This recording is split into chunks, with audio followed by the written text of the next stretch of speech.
all while getting the kids to school and daycare, kindy, and getting to work. Are we the same person? Yeah. Is this my counterpart? Yeah. We could run the world, babe. The relief came about with, and I'm sure every salon owner's had it, like the text message in the morning, not coming to work, there's a full column, got a little baby, I've got a full column.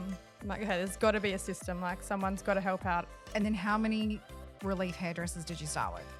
Me. It's not just them taking clients, it's the salon potentially taking the hairdresser. Actually, shouldn't judge a book by its cover. It is all a juggle. At all times you're like, where are all the pieces today? You just need a big ass video game dopamine hit. Yep. Settle that brain back down again. Yep. I don't think there wasn't a word in my vocabulary that did not come out. That day. Yeah.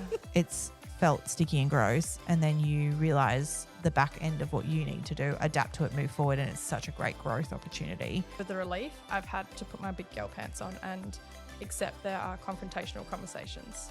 You know, how are your stylists going to work in my salon? People go, how do you do it all? It's definitely with the people that you surround yourself with. You just have to accept that conversation is going to happen, and you have to be accepting of the feedback that you get, because it's not always going to be positive, but you're always going to learn something from it. Women need more sleep. It's been scientifically proven.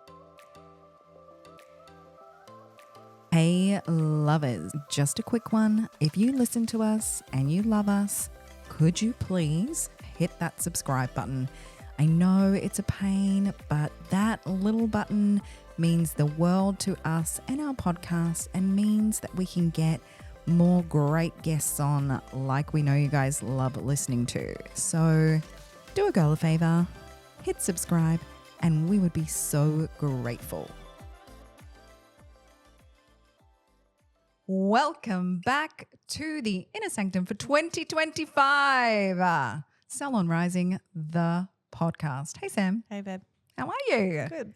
Even though we have already released one podcast, this is our first recording for the year, which is exciting.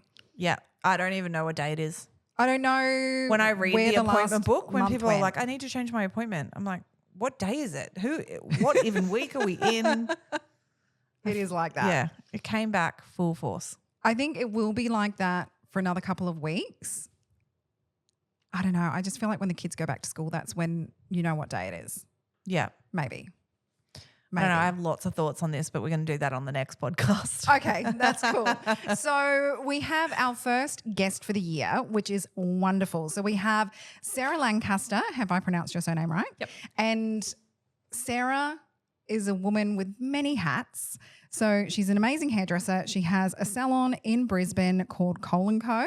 And she also has a business called the Relief Hairdresser, which we're going to talk about today. Did I get all of them right? Yep. And we will have Onto all it. their tags on the show notes. So I think, and she's a mum, and she's just a really fun person. So it's going to be a good chat. I thought it would be nice to talk a little bit about your backstory, because we kind of had crossed your path from many different angles, but one of them being the beautiful Ash Bailey, who we just all love and adore.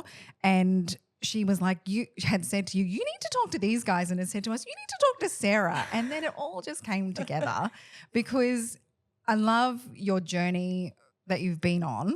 So let's talk a little bit about where you started to where you're at now. Okay? Yep. I started at home with 2 chairs, and I had just moved from Adelaide, so I had a handful of clients and myself and Facebook Marketplace. And now I have 8 beautiful girls that work for me in the salon and 44 girls on the relief. So how long did you do work out of your space from home? I worked there for 7 years, so we went from 2 chairs to 6, sometimes like 7 or 8 if we pulled a couple from the deck upstairs. But yeah, we just made it work, and in time we just grew with staff members, and now we're at a space that we're so grateful for. Yeah, because your new space is beautiful. So you literally built a team from your home space. Yep. That in itself, I think, is pretty wild. You know, like that, I don't think people think you can do that, and you definitely prove that you can. I did, and I did it with 3 children strapped to my belly from 5 days old. The shit we do. So how old are your children now? 6, 4 and 3. Yeah, that's busy. So one would sit on the floor, one would be strapped to me, and the client would have one, or one would be at daycare, 2 in the salon until they were old enough to go to daycare without crying too much. Without making you feel too guilty. Yeah. Samara knows all about that one. Yep. But he loves kindy now. No. He loves, yes, once I'm gone. It's the goodbyes. He just has to make me feel like an absolute asshole until Until then. he can't see me anymore, and at which point he just then rolls around kindy and runs the place. It's fun. So funny. So did you start the Relief Hairdresser while you were working from the salon at home? Because you've only just moved out into your big salon space, right? Yeah. So we moved out in September and we opened the Relief in April. Oh. So the Relief came about with, and I'm sure every salon owner's had it, like the text message in the morning, I'm not coming to work. There's a full column. Got a little baby.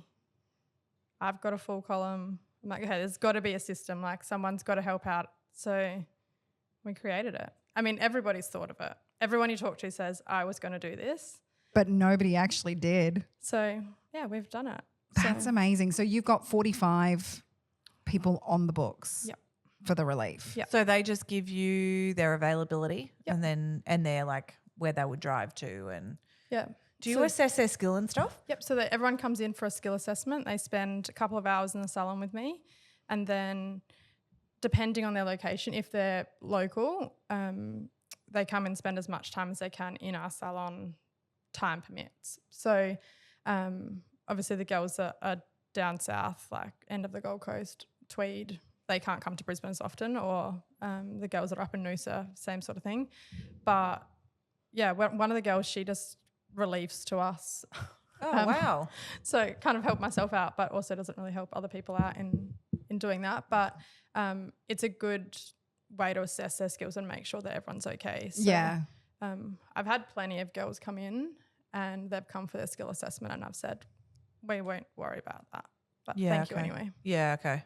Because if I think if they're not right for my salon, then how can I Put them into someone morally else's. put them into yeah. someone else's salon? Yep. That's so true. Because that's the hard thing is and what we're seeing industry wide is generally it's hard actually, because when you, like, I'm deep in owning a salon, right, and having staff that come on board, and they definitely we're definitely having lacking and cutting, and I can put my hands up as an employer and say, like, that can be hard for us too, because we do so much color and we do a lot of basic hair cutting, right? Yeah. So then they're not getting the, like, when you think about when I trained, the exposure to, you know, concave bobs and to short haircuts and to men's, it was just so much, and we don't do any of that in here. So people are getting trained differently, but then their level of skill when it comes to color is extraordinary. Like, I watch what they're coming off the floor, like they're coming out of their apprenticeship doing, and, you know, it's taken me 20 years to learn that. But then you've got other, you know, I see other stylists that come on board who will come on board with us, and they're great around basics, but their level of color is nowhere near where it needs to be. And we're living in this industry in this time that the level of work that people want is so intricate that it's, you know, it's hard to find people that can do all of the things. Yeah, I agree. We teamed up with Kevin Murphy, and they've been amazing. So we send all of our stylists the links to do all the courses. If they've got any questions, they've got Greg's direct number and Lisa's. So we've been really lucky that we've got some sort of first-hand support in that area. We've just signed on again to another Nathan Yip course. He's coming to Cole & Co and do. He's actually coming here. I love him. Yeah. So we were sitting around as a team the other day, and I said we need to do some education.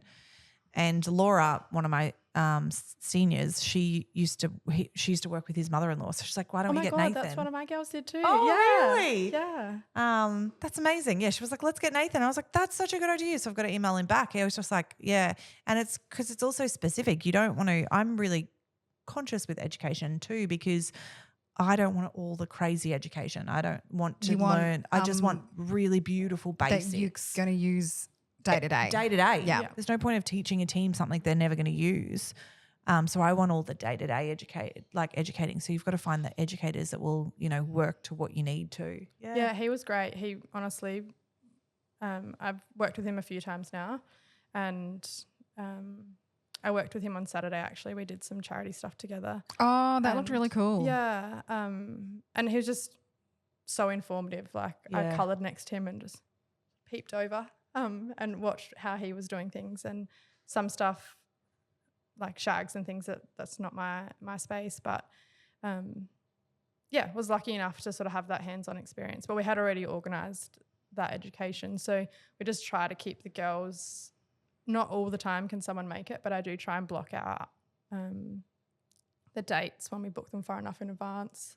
No relief work can happen on that day because... I was going to say, so this is your relief team come to those as well as your salon team? Oh, that's cool. So just try and keep everyone as educated as possible, even if these girls do one shift with me in 6 months. Like, please come, embrace yourself, immerse yourself in the team.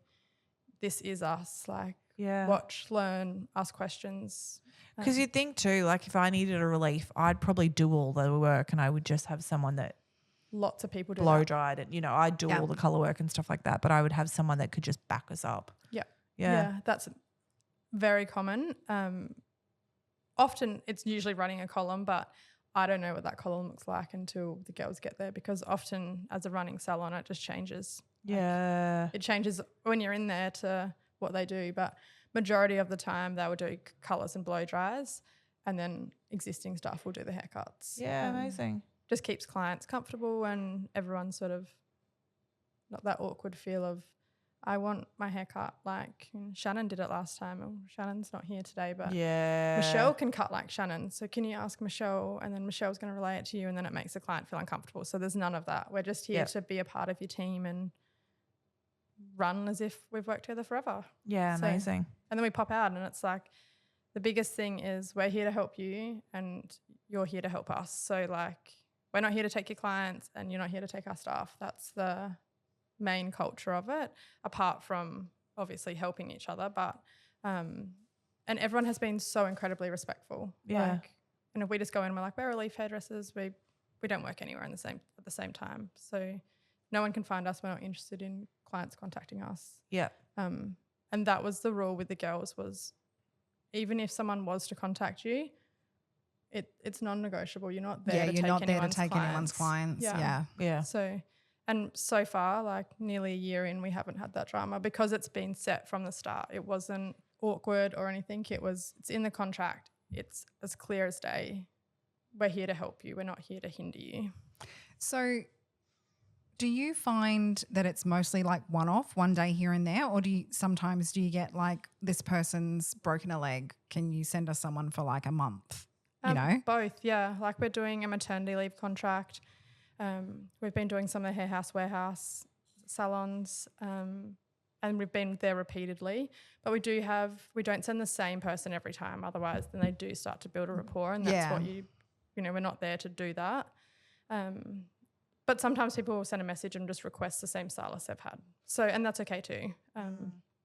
But it's not every day. Like we've definitely got probably about 15 salons every month. They've got a day in, but it's all ad hoc. It's all very last minute. So, but we've got our admin girl, Kayla. She does all of the scheduling. So she just works out who's free on the day.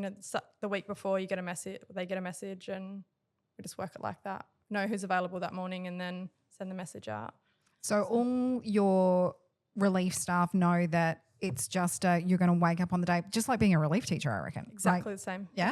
And it's like, okay, you're either going to get a phone call or you don't. So by this time, like, is there a cutoff to say, like, if you needed someone, you have to have let us know by this time? Or no, because sometimes it's like 2:00 in the afternoon and someone's gone home sick and they need someone to cover the afternoon. So I just ask, and sometimes we just say, I'm so sorry, I can't help today. Other times we can help, and we do our best. And sometimes I might be shutting in an hour, so I can't get there at 2, but I can get there at 4. Does that help you? So one of the girls will jump out and go from Cole & Co to a relief job. So, but it's not always the case. Like, we're only human. Sometimes we can't physically make it happen. Yeah, that's amazing. So how did you start getting it out there? I just use my contacts. And The first couple of times we did it, we just did maybe like 2 months of no one was charging. We just wanted all the feedback we could get. I wasn't charging anybody. And then from there, we just built on what the feedback was. So And then how many Relief hairdressers did you start with? me. Excellent. So she had a salon, 3 children, and then you were like, I'm also going to go to other people's salons. Yep. Okay. I love What that. women can do, right? So I had an amazing girl start with me in December 23, and I knew that I could leave the salon to her. She's now my manager. I could leave the salon to her and I could do relief jobs, or vice versa. She could go do the relief jobs and I would do the salon. But initially it was just me. I just wanted to make sure everything was right, if we could fix anything, if there was any errors, mistakes, not in doing the hair, but in the communication or the booking. Yeah. We could fix it before we went out there. And then we had salon photos taken, and one of the girls I went to school with, she does all of our Facebook and Instagram ads. And yeah, here we are today. That's so cool. What do you think you're overall booked at? You've got 45 girls on. Well, not everyone is available every day. Yeah. So like 13 of them are wedding stylists, so they're out over wedding season. Yep. Heap of them are mums out over school holidays. Yeah. So like, and we've got ages from like 20 to 70. Wow. Really? That's so cool. Yeah. So not everyone is suited for every salon. Yeah. So even though, one might be free, that person is definitely not suited for that salon. So do you do like an intake, find out what the salon needs, Yep. and then do the same thing with the stylist? Yep. Yeah. So okay. everyone fills in like a jot form of what they are, what products they use, how many stylists they have, if they've got car parking, like all the essentials you need to know to go there. Yeah. And then, if I've got someone who's free that uses Weller and the salon is Weller, then I'm going to automatically team them up together. Yeah. Pending that it's suitable, Yeah. Yeah. Yeah. You're not going to have someone with bright green hair go to a blonde specialist salon because it's not, Yeah. they're not going to be the same expectations on colour. So Yeah. in saying that, some of the girls that come in with different varieties are amazing. Yeah. So sometimes I've had girls walk in and I'm like, this is not going to work out. And then Cole and Co girls and I are like, actually, shouldn't judge a book by its cover. Yeah. So true. Yeah. Hey. So, we're very lucky. I'm sure there are some faults. Like one lady offered one of the stylists a job. This is the only time. And when I spoke to her about it, she then said, I would never do that. I didn't even want that person to work for me. And then by the end of the conversation, we'd gone from we did do it, we didn't do it. I hated my experience with the company. So I was like, that's okay. Thank you for your feedback. Like we can only grow. We can't grow if we don't get feedback. So, Yeah. And I was like, oh. That would be, I guess that'd be the hard thing too is, it's not just them taking clients, it's the salon potentially taking the hairdresser. Yeah. Especially because you're putting all that effort in to provide a really high level stylist to support them. Like you're putting that effort into educating them to make sure that they can walk in and step into any scenario. So, yeah. One of our guys, he's an ex-TAFE teacher. So, like, he's absolutely expert in cutting.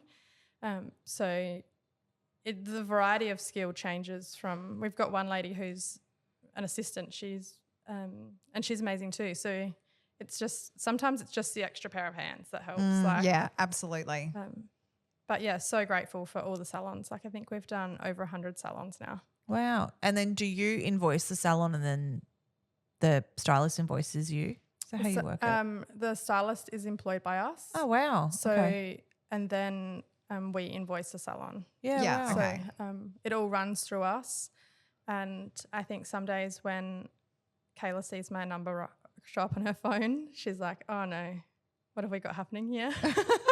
Because sometimes there's so many salons booked in and we might have one hairdresser going to this salon, but then they're more suited for the new salon that's booked in. So just scheduling over how that works.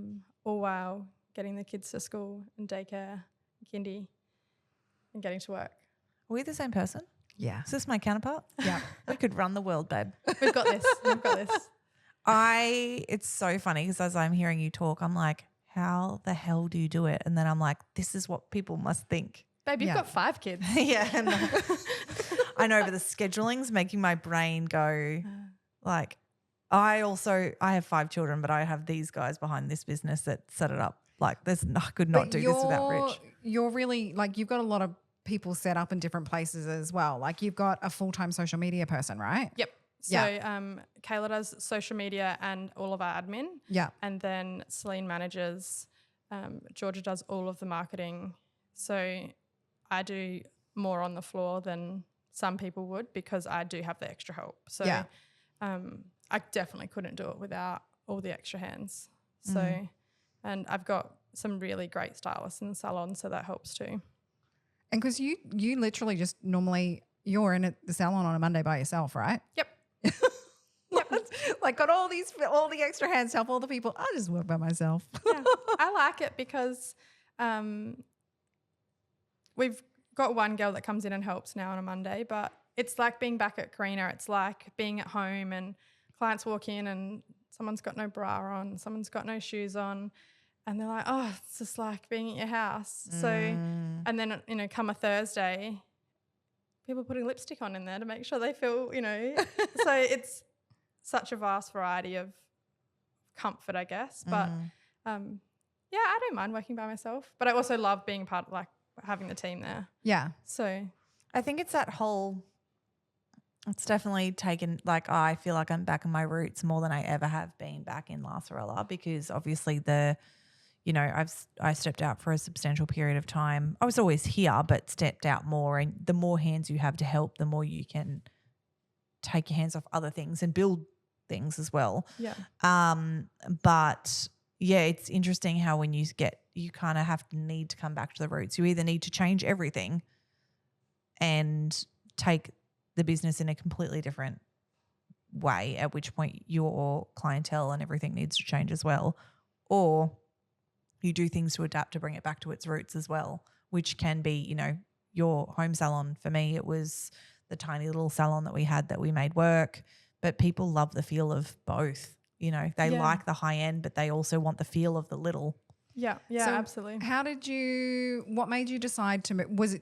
Had you just outgrown We Carina? had outgrown, but 2022 we flooded.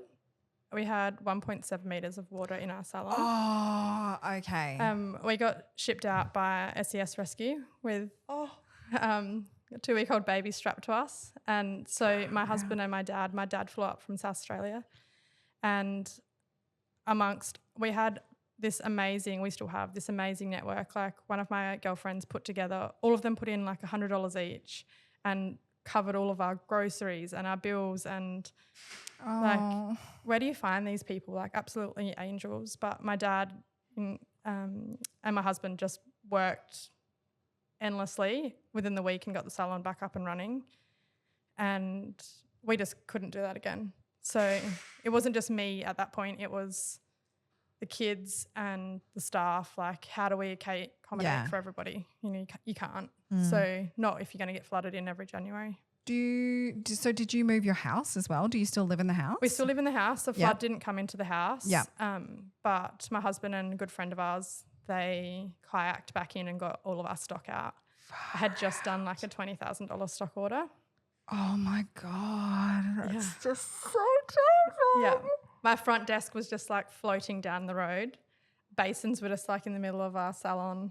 It was crazy. Yeah. Oh, wow. Yeah. Even like a year later, that someone would put a shampoo bottle on our front fence, like just randomly would find it.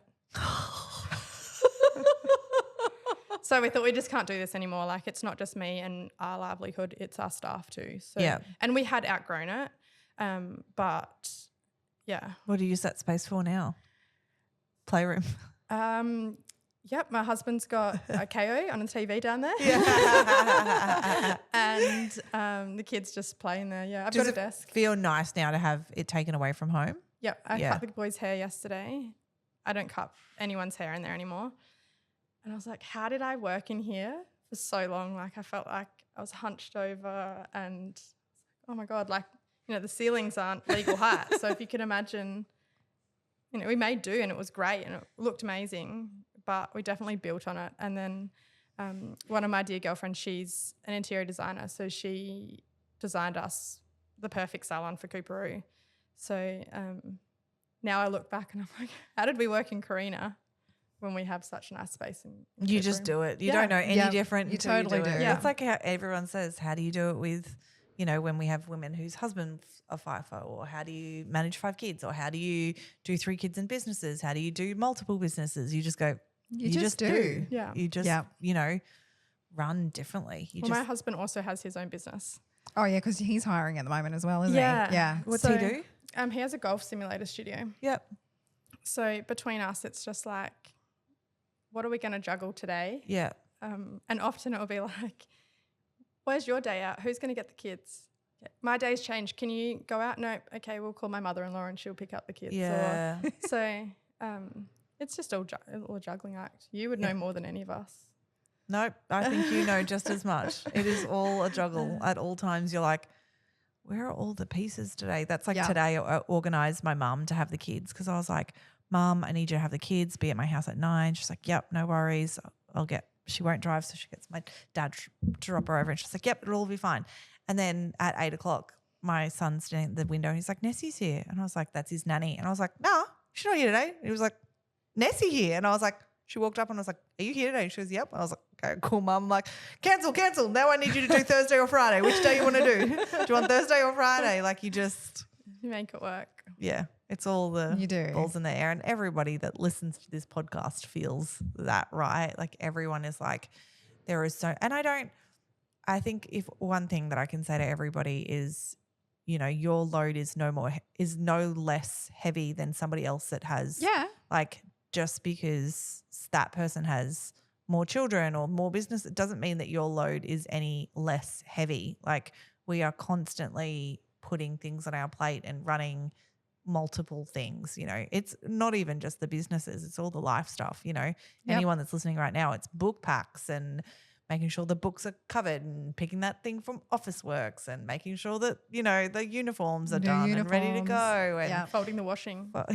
that's a messy That's a job. never-ending job. It's just doing all of the things and making sure that all of the things are organized. Like it's funny. I found a coping mechanism and we'll talk in the next pod, but it's finding out how to, and this is what I'd love to talk to you on actually. So this has worked out perfectly. How do you go from, because I've found mine, do you find it really easy to slide from business owners from hairdresser, business owner, doing all the things into motherhood, or do you struggle because you're just like your mind's across all of the things? Depends on what day of the week it is, but most of the time I'm just like a little bit of everyone in the same person. Yeah. Which I'm working on. I'm definitely getting there. Like I know that if I stay at work an extra half an hour, I'm less likely to have to do that work at home, which means I can be much more accommodating at home. Yeah. Instead of, don't touch, just leave me alone. I've got to do this. I'm sorry, come back. Like, but usually Andy and I just team up. Like whoever has got more workload that day, the other person takes the kids. And he's great. He'll just pick up what needs to be done. So often he's the one that's up at midnight still working and I'm in bed asleep. So he can deal with being tired a little bit better than I can, I think. I am totally the opposite way in my house. I'm definitely the up at midnight working person, but my husband is definitely the up at 4:30 in the morning person, and He's that is both, just not Andy's okay both, for me. No. Yeah. Women need more sleep. It's been scientifically proven. I'm just going to go with that as I feel like my eyes are closing today. For me, I really struggle finding – it depends on – like on the weekends, I'm like, don't even come at me with anything work. Like I'm so tuned out. Like nothing work can come at me. But if I'm in the headspace Mondays specifically, I'm like, there's so many things on the list, so much to do, so go, building, developing, making something, trying to do all the appointments. And then, come that nighttime, I'm still in that head. Like I find it hard to click back in. And I did this on Friday. I was meant to have a day off but ended up working. And then I said to my partner, I don't know how to get out of this right now. Like my head is in such a busy loop. I'm sure so many people can relate to that when you just like, I can't, so then you go to Instagram, to TikTok to do something, to emails, back to computer, back to this, back to the do list, and you just feel like you're in such a thing. It's like, go get the Nintendo, because we bought the kids a DS for Christmas. And I was like, you know what? That is the best idea ever. You ask me why I do that all the time. You're like, why are you playing those games? It's like, it turns my mind off. No, but I needed to come off my phone. So I went through a stage of that. I had some Farmville thing on my phone. Then I got addicted to that. And I was like making sure that my carrots were farmed, and then so I was replacing social media with that. And then it was worse because I was still on my phone. And when I got on the Nintendo, I was just like, Mario Karting it up. And then I could switch off and I was done. But I needed something to break the busyness of my work mind to put me back into a relaxed mind. Then I could step back into motherhood, which seems weird. Otherwise, I literally do feel like that. Like I feel like I'm just like, don't do that. Don't do that. I'm busy. Don't come at like, and then the kids don't get a great version of me because I'm so heightened with trying to do work stuff. You just need a big ass video game dopamine hit. Yep. Settle that brain back down again. Yep. Yeah. Because nothing else can. So it's interesting how we've got to kind of come across the different things because it's so, your mind can get so busy and so racy. That's why when I think about the scheduling for you, I'm like, man, that would blow my mind. But you have the people to help. I do. And I think that's the difference. Usually like Kayla has it all set up so it's so easy for me to read. And I never read it. I just text her and say, this salon needs somebody. And she'll say, this person's free. And then I'll contact that person. Yeah, okay. So I'm very grateful. She's also been my best friend since we were in primary school. Oh. So she can know by just a text message whether I'm in a good mood or a bad mood and how much help I'm going to need that day. Richard. That's my Richard. I'm like, don't come at me today. And he's like, yeah, I read that you have PMS on Instagram. I'm not coming anywhere near you. I just need you to answer this. Cool. Or other days I'll be like, I made this, I created this, I did this. And he's like, she's on. Send him more work, send him more work, send him more work, send him more work, send him more work. Yeah. Yeah. It's definitely, people go, how do you do it all? It's definitely with the people that you surround yourself with. Yeah, You've got to have heaps of help. Yeah, and I've got so much help. Like I'm very lucky. I can easily step away from the salon. I say easily, very hesitantly, but that's more of a me thing than the girls. Like the girls are very competent. Celine and Alyssa have absolutely got it covered. And then we've got a couple of new girls that have just started. So I'm sure in time they will have it covered too. They're just learning the policies and procedures. So do you train your Cole & Co team with your Relief Hairdresser team?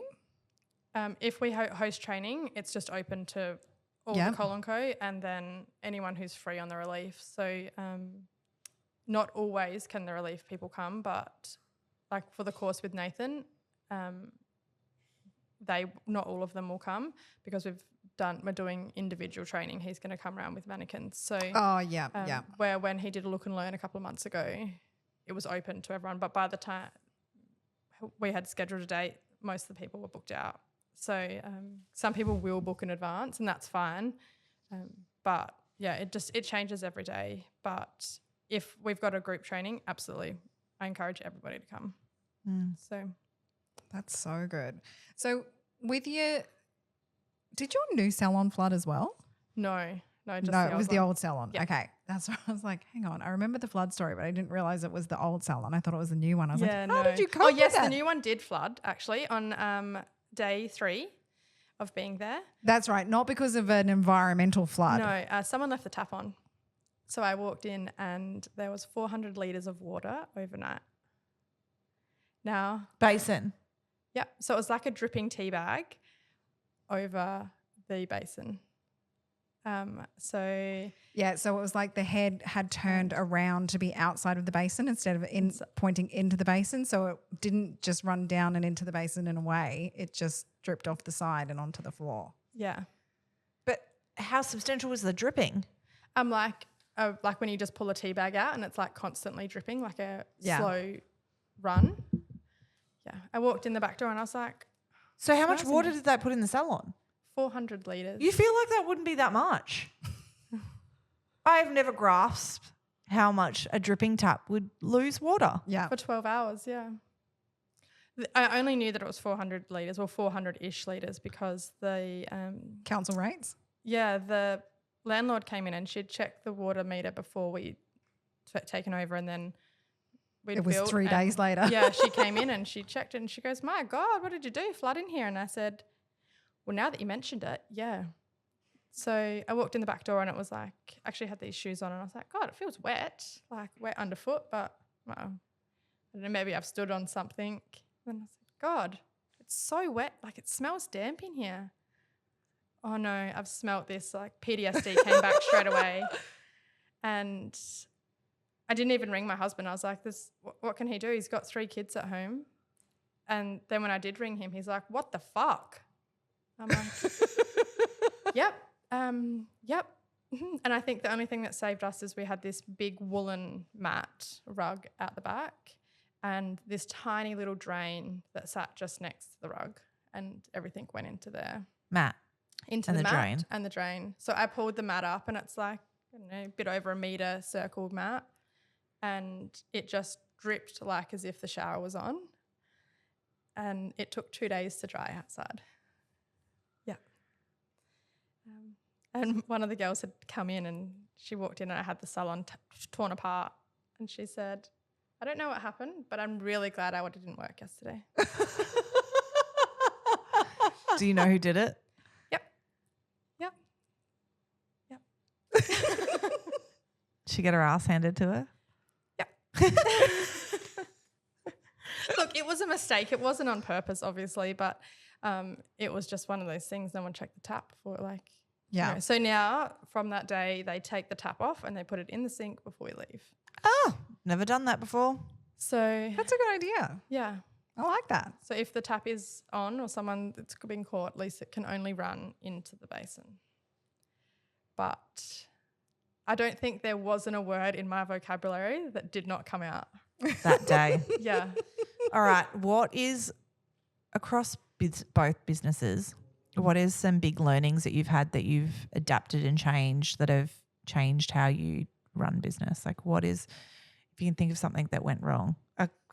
That was a Managing good people one. and expectations. Yeah, okay. Yeah. And then, like, because I love this question because I can look at different areas of my life where I'm like, it's happened, it's felt sticky and gross, and then you realize the back end of what you need to do, adapt to it, move forward, and it's such a great growth opportunity. Yeah. But yeah, where is that for you, and what advice could you give others on one that you've gone through? Policies and procedures. We didn't have one before we flooded in the new salon. We do now. And it's very clear. Everybody signs it. Everyone is on board with it. Obviously, if someone isn't on board, we chat why. Like, what can we change? What would you like to see that is done differently? But just being open. Has that happened? No, but we're prepared that potentially it could happen. But I don't like conflict and I don't like confrontational conversations. And especially with the relief, I've had to put my big girl pants on and accept there are confrontational conversations. You know, how are your stylists going to work in my salon? How do I know that I can entrust you? Why do you think you're so good? Is often what I got the first couple of times. And I said, I don't think that I'm so good. I just want to help you. And if you're reaching out, obviously you need the help. So let's work together and I can help you. And that gentleman calls me every week now. That's so funny. Yeah. So, but yeah, policies and procedures was probably the biggest thing for us, and just accepting the feedback. I never used to be able to have that sort of conversation. I would be like, nope, it's not my fault. Nope. But fast forward a couple of years and you just have to accept that conversation is going to happen, and you have to be accepting of the feedback that you get, because it's not always going to be positive, but you're always going to learn something from it.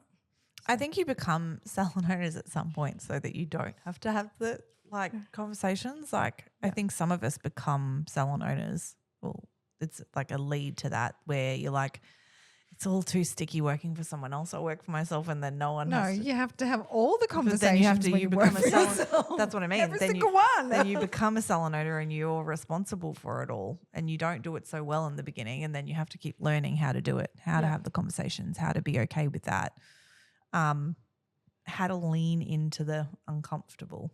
Yes, I've definitely had to lean into lots of uncomfortable in the last 12 months. Just stepping out of not having the salon at home, having to effectively be at work. Like, even though I was at home, I can guarantee everybody, including my kids, thought I was just downstairs. Yeah. So now that I'm physically not there, it's the little things that you just have to multitask better and be more organised and more accepting of people's help and delegating. Because you also don't just, so you've got the Relief, you've got Cole & Co., but you also travel for education as well. Yeah. So, very grateful for that opportunity. But this year we'll be branching out to do some education. So I've done my first class with Shannon Williams and we're off Townsville, I believe, Rockhampton early this year. So that will just add a little bit more workload. But again, I've got a great team and I can rely on them at any time. So it's not like I can't say no because I know that they've offered to say yes. Like they've got their bags packed, they're ready to come. So Alyssa was like the sound and tech girl at the last course. So I don't know how we're going to do that without her if she doesn't come. I know, because she really was all over it. She was so more so onto than it. the people that were providing the venue. Yeah. So she was so onto it. So it's just accepting that I can't do all of these things without having those people to be able to delegate extra jobs to. Like today I was working and now I'm here. So thanks to my clients that moved. But yeah, I mean, Alyssa just stepped in and she's like, yep, I can do it. So it all just works out. Like it does work out, but you have to have those strong policies and procedures in place. And if I didn't have those, I couldn't confidently leave because I know that everyone sticks by the book. And if you're not going to stick by the book, then this isn't the place for you. Mm-hmm. And that's very open from like the first conversation that we have. So Love that. Did you develop your policies and procedures yourself? Like, did you sit down and go through what exactly you wanted for your businesses to create your policies and procedures, or did you do them off like a base, template. like a template all round type scenario? I did what I thought I needed and what I thought was right. And then one of my girlfriends is in HR, so she polished it up and said that's not ethical. You need to have this in here. Like, just made it more HR appropriate. Yeah. But I'd been writing them over time. Like it wasn't like I just woke up one day and was like, yeah, okay, today we're going to write this. There was just notes over sort of once we realised in February last year we were talking about moving. So from there until we moved, I was writing things down. And I said to the girls, it's going to be very different when we go to Coorparoo. It's not going to be the same. We were onboarding from June for September, so everyone knew that. We shut the salon a day. Everyone went to Coorparoo. We learnt where the foil went, where the combs went, where the clips went. So when we got there, there was no surprises. There was no unorganisation. I hate when you walk into somewhere and you're like, yep, I can help you. I just got to get myself sorted. So that was being organised and sorted helped us with the confrontational conversations, the policies and procedures. I know I keep going back to it, but that's where it all lays. It's just putting my beliefs and everything that I stood for and why I had the salon onto paper. And yeah, it's working. Amazing. What is to finish up? Yeah. Are you good with that? Yes. What is a big goal or what is a goal that you've got for this year? Personally, professionally, what's something that you are working towards or want to work towards? Well, I want to buy a beach house. Love that. My husband wants to buy a big block of land. But I would like to see all of my girls earn more money and everyone be an even happier version of themselves. So, what's a goal for you? Oh, for me? Because I like the beach house first. We go automatically to how we can make everyone happy, but what do you want? I want to do more education. I want to teach people everything that I know, and whether that's in Brisbane or travel, wherever that is, I'd like to do it. So maybe even international in time. I love that. Yeah. Good job. It's so great. I love it. Thank you so much for getting a Relief Hairdresser in so that you could come down and spend some time with us and share your story, because it's such a cool one. I really, really like it. I like how these little things that you've built, and they're not little, they're big. And just the journey you've been on has been really cool. So thank you for giving us your time today. Thank you for having me. It's so nice to be here. And then we're going to share some details about the Relief Hairdresser and where you can go, and I think maybe a little promotional thing we're going to put into the show notes when this comes out. So check it out. But thanks for listening, guys, and we will see you soon. Bye. Bye.